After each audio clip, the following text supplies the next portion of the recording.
اور اس وقت جو حالیہ مسئلہ ہے، دشمن جو ہمیں آنکھیں دکھا رہا ہے، ہم متحد اور متفق ہو کر کے ان کو بتائیں کہ یہ ہمارے داخلی معاملے تھے، تمہارے مقابلے کے اندر ہم سیسا پلائی ہوئی دیوار ہیں، اور اگر پاکستان کی طرف میلی آنکھ سے دیکھا آنکھ نکال کے رکھ دیں گے۔ اس قوم کے جذبے اور اس قوم کا اس پاکستان کے ساتھ تعلق کی خاطر اور وابستگی کسی سے چھپا ہوا نہیں ہے۔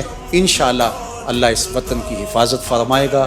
میں اس موقع پر پاکستانی گورنمنٹ کو، اپوزیشن جماعتوں کو اور جتنے بھی ادارے ہیں سب کو کہتا ہوں کہ اس حساسیت کو مد نظر رکھتے ہوئے اس وقت وہ جڑ کے بیٹھیں اور دشمن کو دندان شکن جواب دیا جائے۔ یہاں کوئی کمزور بیان، کمزور بات، کمزور پالیسی لوگوں کو توڑ کے رکھ دے گی اور لوگوں کا مورال نیچے کرے گی۔